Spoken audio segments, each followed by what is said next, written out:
ಈ ಒಂದು ಬಾಕ್ಸ್ ನಿಮ್ಮ ಹತ್ರ ಇದ್ರೆ ನಿಮ್ಮ ಹತ್ರ 1,00,000 ಇದ್ದಂಗೆ. ಇದನ್ನ ಮ್ಯಾಜಿಕ್ ಬಾಕ್ಸ್ ಅಂತ ಕರಿಬಹುದು. 1,00,000 ಮಾಡೋದು ತುಂಬಾ ಸಿಂಪಲ್ ಆಗಿರುತ್ತೆ.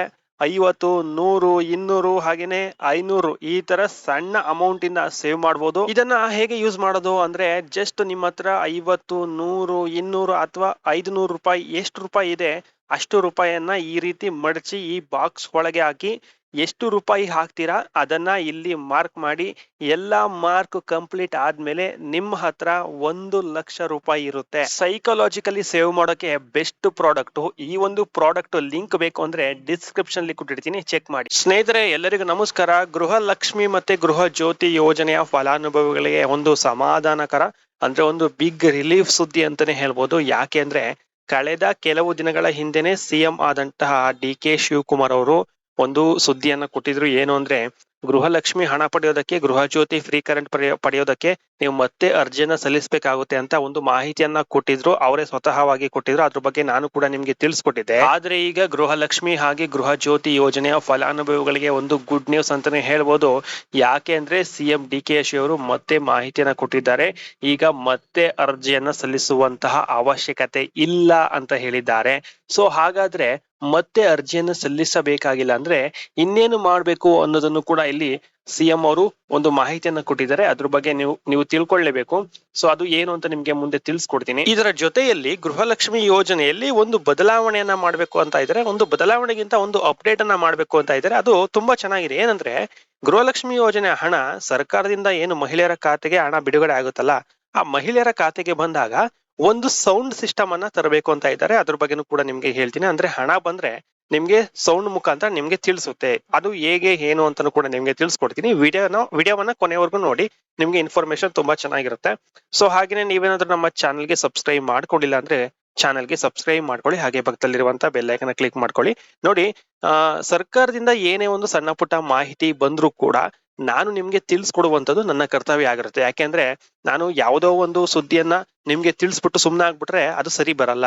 ಸೊ ಸರ್ಕಾರದಿಂದ ಅದ್ರ ಬಗ್ಗೆ ಇವಾಗ ಗೃಹಲಕ್ಷ್ಮಿ ಯೋಜನೆ ಬಗ್ಗೆ ನಿಮ್ಗೆ ತಿಳಿಸ್ಕೊಡ್ತಾ ಇದ್ದೀನಿ ಅಂದ್ರೆ ಸೊ ಅದ್ರ ಬಗ್ಗೆ ಏನೇ ಒಂದು ಸಣ್ಣ ವಿಷಯ ಆಗಿರ್ಬೋದು, ದೊಡ್ಡ ವಿಷಯ ಆಗಿರ್ಬೋದು, ಮೇನ್ ವಿಷಯ ಆಗಿರ್ಬೋದು, ಅದನ್ನ ತಿಳಿಸ್ಕೊಡುವಂತದ್ದು ನಮ್ಮ ಕರ್ತವ್ಯ ಆಗಿರುತ್ತೆ. ಸೊ ಹಾಗಾಗಿ ಯಾವುದೇ ಅಪ್ಡೇಟ್ ಬಂದ್ರು ಕೂಡ, ಈ ಒಂದು ಯೋಜನೆ ಬಗ್ಗೆ ಅಂತಲ್ಲ, ಯಾವುದೇ ಯೋಜನೆ ಬಗ್ಗೆ ಅಪ್ಡೇಟ್ ಬಂದ್ರು ಕೂಡ ಅದನ್ನ ತಿಳಿಸ್ಕೊಡುವಂತದ್ದು ನಮ್ಮ ಕರ್ತವ್ಯ ಆಗಿರುತ್ತೆ. ಅದು ಸಣ್ಣ ಸುದ್ದಿ ಆಗಿರ್ಬೋದು, ದೊಡ್ಡ ಸುದ್ದಿ ಆಗಿರ್ಬೋದು, ಇಂಪಾರ್ಟೆಂಟ್ ಸುದ್ದಿ ಆಗಿರ್ಬೋದು. ಸೊ ಇದು ನಿಮ್ಗೆ ಇನ್ಫಾರ್ಮೇಶನ್ ಇರ್ಲಿ ಅಂತ ಹೇಳ್ದೆ. ಇವಾಗ ಮೇನ್ ಟಾಪಿಕ್ ಕಡೆ ಹೋಗೋಣ. ಸ್ನೇಹಿತರೆ, ಸಿಎಂ ಅವರು ನಡೆಸಿದಂತಹ ಇವತ್ತಿನ ಸಚಿವ ಸಂಪುಟ ಸಭೆಯಲ್ಲಿ ಕೆಲವೊಂದಿಷ್ಟು ಪ್ರಮುಖ ನಿರ್ಣಯಗಳನ್ನ ಕೈಗೊಂಡಿದ್ದಾರೆ. ಅದರಲ್ಲಿ ಇದು ಕೂಡ ಒಂದು. ಅಂದ್ರೆ ಗೃಹಲಕ್ಷ್ಮಿ ಮತ್ತೆ ಗೃಹ ಜ್ಯೋತಿ ಯೋಜನೆಗೆ ಏನು ಮತ್ತೆ ಅರ್ಜಿಯನ್ನ ಸಲ್ಲಿಸಬೇಕು ಅಂತ ಸರ್ಕಾರ ಹೇಳಿತಲ್ಲ, ಅದನ್ನ ಹಿಂಪಡೆದು ಈಗ ಯಾವುದೇ ಒಂದು ಅರ್ಜಿಯನ್ನ ಮತ್ತೆ ಸಲ್ಲಿಸುವಂತ ಅವಶ್ಯಕತೆ ಇಲ್ಲ ಅಂತ ಹೇಳಿದೆ. ಸೊ ಅದರ ಬದಲಾಗಿ ಸರ್ಕಾರ ಮರುಪರಿಶೀಲನೆಯನ್ನ ಮಾಡೋದಕ್ಕೆ ಮುಂದಾಗಿರುವಂತದ್ದು.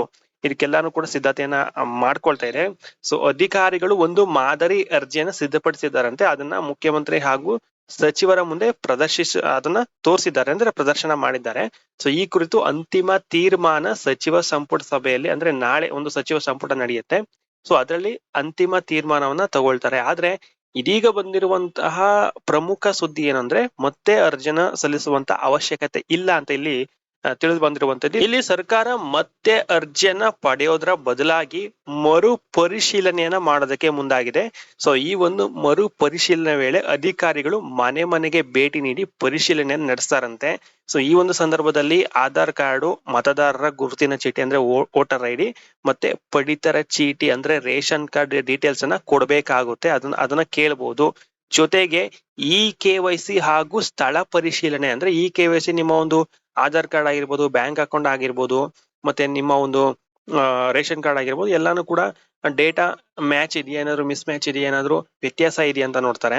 ಮತ್ತೆ ಸ್ಥಳ ಪರಿಶೀಲನೆ ಅಂದ್ರೆ ನೀವು ಇರುವಂತಹ ಸ್ಥಳದಲ್ಲಿಯೇ ನಿಮ್ಮ ಅಡ್ರೆಸ್ ಇದೆಯಾ ಅಥವಾ ಚೇಂಜ್ ಆಗಿದೆಯಾ, ಏನು ನೀವು ಕರ್ನಾಟಕದವರ ಅಲ್ವಾ, ಬೇರೆ ರಾಜ್ಯದವರ, ಅದೆಲ್ಲಾನು ಕೂಡ ಚೆಕ್ ಮಾಡ್ತಾರೆ. ಸರ್ಕಾರದ ಈ ಒಂದು ಕ್ರಮಕ್ಕೆ ಮುಂದಾಗಿರುವುದಕ್ಕೆ ಕೆಲವು ಕಾರಣಗಳಿವೆ. ಏನಂದ್ರೆ ನೋಡಿ, ಹೊರ ರಾಜ್ಯದವರು ಆರ್ಥಿಕವಾಗಿ ಸಬಲರು, ವ್ಯಾಪಾರಿಗಳು ಹಾಗೂ ಅನರ್ಹ ವ್ಯಕ್ತಿಗಳು ಕೂಡ ಯೋಜನೆಯ ಲಾಭವನ್ನ ಪಡಿತಾ ಇದ್ದಾರಂತೆ. ಸೊ ಈ ಆರೋಪಗಳು ಕೇಳಿ ಬಂದಿರುವಂತದ್ದು. ಸೊ ಹಾಗಾಗಿ ಕೆಲ ಮೃತರ ಫಲಾನುಭವಿಗಳ ಖಾತೆಗೂ ಕೂಡ ಹಣ ಜಮೆ ಆಗ್ತಾ ಇದೆಯಂತೆ. ಸೊ ಒಂದೇ ಖಾತೆಗೆ ಹಲವು ಫಲಾನುಭವಿಗಳ ಹಣ ಹೋಗ್ತಾ ಇದೆಯಂತೆ. ಸೊ ಮತ್ತು ಒಬ್ಬರೇ ಹಲವಾರು ಖಾತೆಗಳನ್ನ ನೋಂದಾಯಿಸಿಕೊಂಡು ಅದಕ್ಕೆ ಹಣವನ್ನ ಪಡಿತಾ ಇರುವಂತ ಪ್ರಕರಣಗಳು ಕೂಡ ಆಡಿಟ್ ವರದಿಯಲ್ಲಿ ಉಲ್ಲೇಖ ಆಗಿದೆಯಂತೆ. ಸೊ ಆದ್ರೆ ಮುಖ್ಯಮಂತ್ರಿ ಅವರು ಇಲ್ಲಿ ಸ್ಪಷ್ಟವಾಗಿ ಒಂದು ಸೂಚನೆಯನ್ನು ನೀಡಿದ್ದಾರೆ.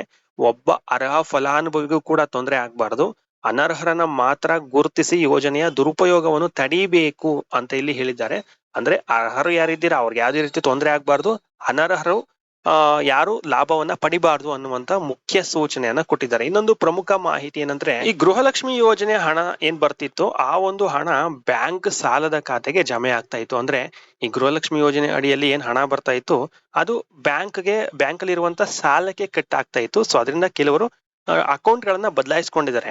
ಸೊ ಅಂತ ಮಹಿಳೆಯರಿಗೂ ಯಾವುದೇ ತೊಂದರೆ ಆಗದಂತೆ ನೀವು ಕ್ರಮವನ್ನು ವಹಿಸಬೇಕು ಅಂತ ಇಲ್ಲಿ ಅಧಿಕಾರಿಗಳಿಗೆ ಸೂಚನೆಯನ್ನ ಕೊಟ್ಟಿದ್ದಾರೆ. ಇದರ ಜೊತೆಗೆ ಗೃಹಲಕ್ಷ್ಮಿ ಹಣ ಖಾತೆಗೆ ಜಮೆಯಾದ ತಕ್ಷಣ ಫಲಾನುಭವಿಗಳ ಮೊಬೈಲ್ಗೆ ವಾಯ್ಸ್ ಮೆಸೇಜ್ ಮೂಲಕ ಮಾಹಿತಿ ನೀಡುವ ಹೊಸ ವ್ಯವಸ್ಥೆಯನ್ನ ಜಾರಿಗೆ ತರುವ ಬಗ್ಗೆನೂ ಕೂಡ ಚರ್ಚೆ ನಡೆದಿದೆ. ಆದ್ರೆ ಇನ್ನು ಕೂಡ ಅಂತಿಮ ತೀರ್ಮಾನ ಆಗಿಲ್ಲ. ನಿಮ್ಗೆ ಅವಾಗಲೇ ಹೇಳಿದೆ, ಇಲ್ಲಿ ನೋಡಿ ಗೃಹಲಕ್ಷ್ಮಿ ಯೋಜನೆ ಹಣ ಏನಾದ್ರೂ ಖಾತೆಗೆ ಬಂದ್ರೆ ವಾಯ್ಸ್ ಮೆಸೇಜ್, ಅಂದ್ರೆ ಈಗ ಯಾವ ರೀತಿ ಫೋನ್ ಪೇ, ಪೇಟಿಎಂ ಈ ಬಾಕ್ಸ್ ಇರುತ್ತಲ್ಲ, ಅಂದ್ರೆ ನೀವೇನಾದ್ರೂ ಪೇಮೆಂಟ್ ಮಾಡಿದ ತಕ್ಷಣ ಅದು ಹೇಳುತ್ತಲ್ಲ, ಸೊ ಅದೇ ರೀತಿಯಾಗಿ ಗೃಹಲಕ್ಷ್ಮಿ ಯೋಜನೆ ಹಣ ಏನಾದ್ರೂ ಮಹಿಳೆಯರ ಖಾತೆಗೆ ಹೋದ್ರೆ ವಾಯ್ಸ್ ಮೆಸೇಜ್ ಮೂಲಕ ಅದು ತಿಳಿಸುವಂತಹ ಒಂದು ಸಿಸ್ಟಮ್ ಅನ್ನ ಜಾರಿಗೆ ತರಬೇಕು ಅಂತ ಇದ್ದಾರೆ.